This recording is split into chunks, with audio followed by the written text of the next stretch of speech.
నేడు తెలంగాణలో ముగిసిన తొలి విడత పంచాయతీ ఎన్నికల పోలింగ్.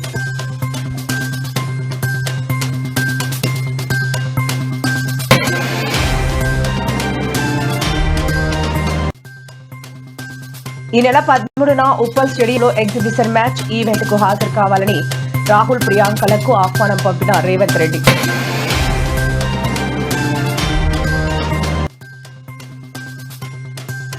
అఖండ 2 సినిమాకు తెలంగాణ హైకోర్టు షాక్. టికెట్ల రేట్ల పెంపు జీవో రద్దు.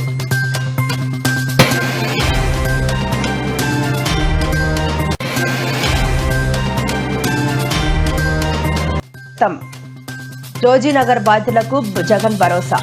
క్రీడాకారిణి శ్రీ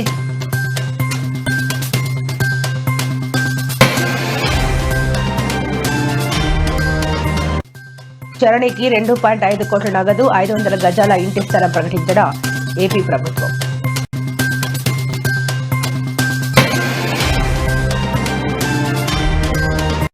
తెలంగాణలో నేడు తొలి విడత పంచాయతీ ఎన్నికలు జరిగాయి. ఇప్పటికే పోలింగ్ ముగిసి ఓట్ల లెక్కింపు జరిగింది. మరికొన్ని చోట్ల సర్పంచ్, వార్డు సభ్యుల గెలుపు కూడా ఖరారయింది. అయితే రాష్ట్రంలో తొలి విడత పంచాయతీ ఎన్నికల్లో అత్యధిక పోలింగ్ జరిగింది. అత్యధికంగా యాదాద్రి జిల్లాలో 87.93% ఓటింగ్ నమోదు కాగా ఆ తర్వాత సూర్యాపేటలో 87.77% నమోదైంది.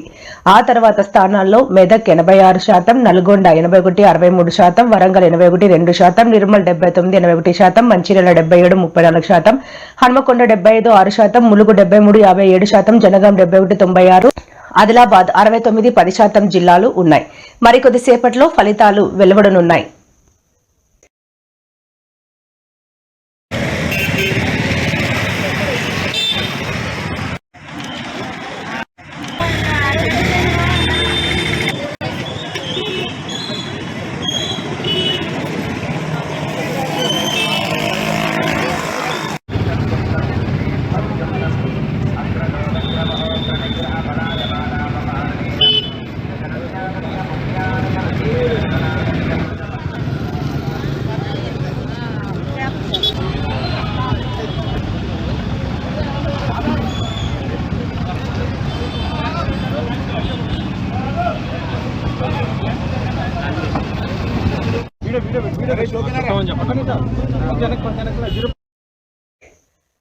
ప్రపంచ football star Lionel Messi Hyderabad పర్యటన పూర్తిగా ప్రైవేట్ కార్యక్రమమని, దీనితో రాష్ట్ర ప్రభుత్వానికి ప్రత్యక్ష సంబంధం లేదని ముఖ్యమంత్రి రేవంత్ రెడ్డి స్పష్టం చేశారు.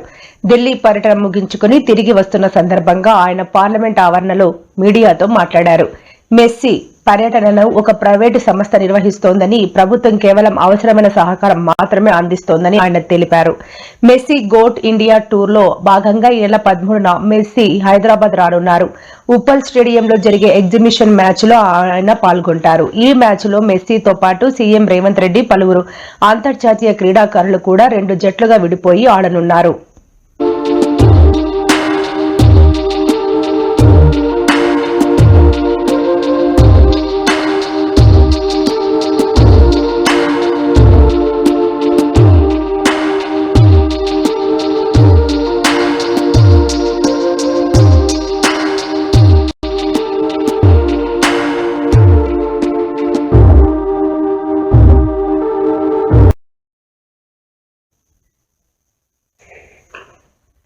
హైదరాబాద్ నగరంలో రాత్రి అయిందంటే పోకిరీల బెడద ఈ మధ్య ఎక్కువైంది. ఇంతకాలం శివారుల్లో మాత్రం కనిపించే బైక్ స్టంట్స్ నగరం నడిబొడ్డున కొందరు కుర్రాళ్లు డేంజరస్ స్టంట్స్ చేస్తూ ఇతర వాహనదారులకు చుక్కలు చూపిస్తున్నారు. ఈ నేపథ్యంలోనే తాజాగా ట్యాంక్ బండపై ఆకుతాయిల ప్రమాదకరమైన బైక్ స్టంట్స్ సోషల్ మీడియాలో వైరల్ గా మారాయి. ఈ క్రమంలోనే ఓ వాహనదారుడు ఇందుకు సంబంధించిన వీడియో తీసి సోషల్ మీడియా వేదికగా పోస్ట్ చేశారు. వీడియో ప్రస్తుతం వైరల్ కావడంతో ఇలాంటి వారిపై కఠిన చర్యలు తీసుకోవాలని నెటిజన్లు హైదరాబాద్ పోలీసులకు ఫిర్యాదు చేశారు.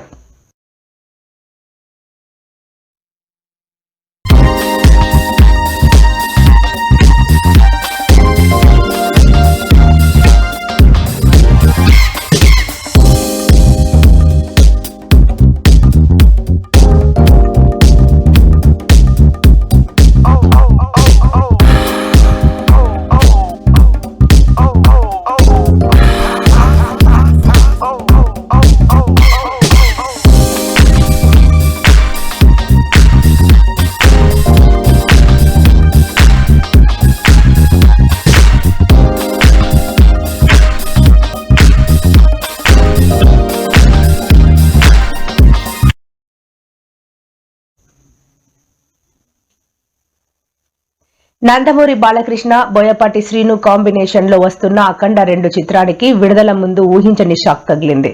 తెలంగాణలో ఈ సినిమా ప్రీమియర్ షోలు టికెట్ ధరల పెంపునకు అనుమతినిస్తూ ప్రభుత్వం జారీ చేసిన జీవోను హైకోర్టు సస్పెండ్ చేసింది. మరికొన్ని గంటల్లో ప్రీమియర్లు ప్రారంభం కానుండగా ఈ పరిణామం చోటు చేసుకోవడం గమనార్హం.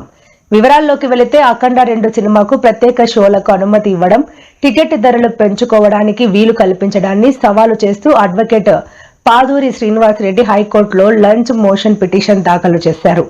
ఈ పిటిషన్పై ఈ రోజు విచారణ చేపట్టిన న్యాయస్థానం ప్రభుత్వ జీవోను తక్షణమే నిలిపివేస్తూ మధ్యంతర ఉత్తర్వులు జారీ చేసింది.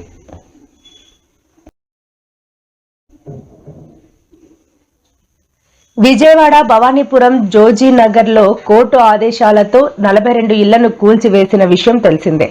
అయితే ఈ ఇల్లు కూల్చివేత బాధితులు ఈ రోజు మాజీ సీఎం జగన్ ను కలిశారు. తాము ఎన్నో ఏళ్లుగా ఉంటున్నామని, ఇళ్లను కూల్చివేయడంతో తామంతా రోడ్డున పడ్డామని, తమకు ప్రభుత్వం న్యాయం చేసేలా ఒత్తిడి తీసుకురావాలని కోరారు. పక్కా రిజిస్ట్రేషన్ డాక్యుమెంట్లతో ఆ స్థలాన్ని కొనుగోలు చేశామని, బ్యాంకు లోన్ల ద్వారా భవనాలు నిర్మించుకున్నామని నిర్దాక్షిణ్యంగా కూల్చివేశారని జగన్ ఎదుట కంటతడి పెట్టుకున్నారు. దీంతో అవసరమైన న్యాయం సహాయం చేస్తామని బాధితులకు జగన్ భరోసా ఇచ్చారు.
ఏపీ కేబినెట్ కీలక నిర్ణయాలు తీసుకుంది. మహిళల ప్రపంచ కప్ గెలుపులో విశేష ప్రతిభ చూపిన రాష్ట్ర క్రీడాకారిణి శ్రీ చరణికి ప్రోత్సాహకం ఇవ్వాలని కేబినెట్ నిర్ణయించింది. ఈ మేరకు ఆమెకు 2.5 కోట్ల నగదుతో పాటు విశాఖలో 500 గజాల ఇంటి స్థలం ఇవ్వాలని మంత్రులు నిర్ణయించారు. అలాగే గ్రాడ్యుయేషన్ పూర్తయ్యాక గ్రూప్ 1 ఉద్యోగం ఇచ్చే ప్రతిపాదనకు సైతం కేబినెట్ ఆమోదం తెలిపింది.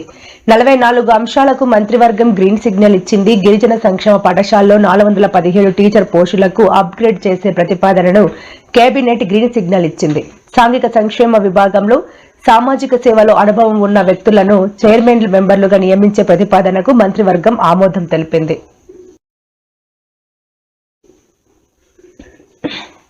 రాష్ట్రంలో పెట్టుబడులే లక్ష్యంగా కెనడాలో మంత్రి నారా లోకేష్ పర్యటన కొనసాగుతుంది. ఈ రోజు Canada India business council president Victor Thomas తో ఆయన మర్యాదపూర్వకంగా భేటీ అయ్యారు. ఈ సందర్భంగా మంత్రి లోకేష్ మాట్లాడుతూ ఏఐ, క్వాంటం వంటి భవిష్యత్ సాంకేతికతలను అందిపుచ్చుకోవడంలో ఆంధ్రప్రదేశ్ ముందంజలో ఉందని, తూర్పు తీరంలో భారీ పెట్టుబడులకు గమ్యస్థానంగా మారిందని ఆయన వివరించారు. అమరావతి రాజధానిలో 65,000 కోట్లతో అభివృద్ధి పనులు శరవేగంగా సాగుతున్నాయని వెల్లడించారు.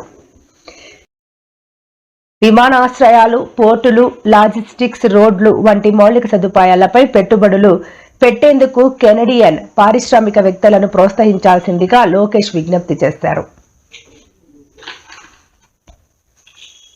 రాష్ట్రంలో విద్యుత్ ఛార్జీల పెంపుపై ఏపీఈఆర్సీ ప్రతిపాదనలను కాంగ్రెస్ రాష్ట్ర అధ్యక్షురాలు వైఎస్ షర్మిల వ్యతిరేకించారు.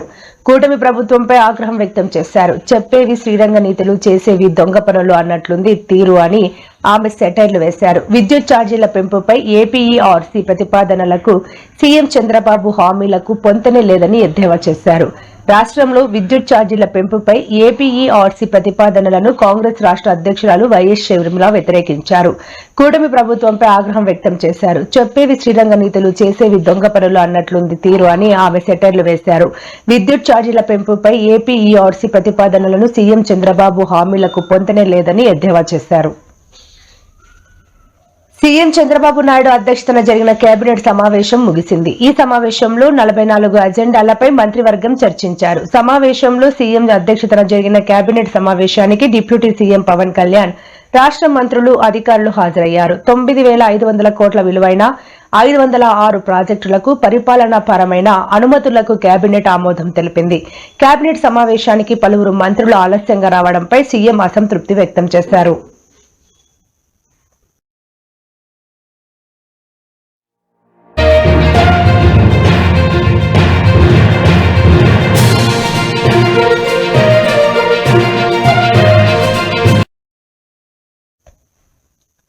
సోషల్ మీడియా విమర్శలకు ధీటుగా బదులు ఇవ్వాలని ఏపీ, తెలంగాణ కూటమి ఎంపీలకు ప్రధాని మోదీ సూచించారు. 2 రాష్ట్రాల కూటమి ఎంపీలకు ఢిల్లీలో అల్పాహారం విందు ఇచ్చారు. ఈ సందర్భంగా ఏపీ కూటమి ఎంపీలను ప్రధాని మోదీ ప్రశంసించారు. ఏపీలో పాలన బాగుందని తెలిపారు. చంద్రబాబు పరిపాలనపై మంచి ఫీడ్బ్యాక్ వచ్చిందని చెప్పారు. ఏపీకి పెట్టుబడుల ప్రవాహం మంచి అభివృద్ధికి సూచన అని ప్రధాని పేర్కొన్నారు. టీడీపీ, జనసేన ఎంపీలతో సమన్వయం చేసుకుంటూ ముందుకెళ్లాలని బీజేపీ ఎంపీలకు ప్రధాని మోదీ దిశానిర్దేశం చేశారు.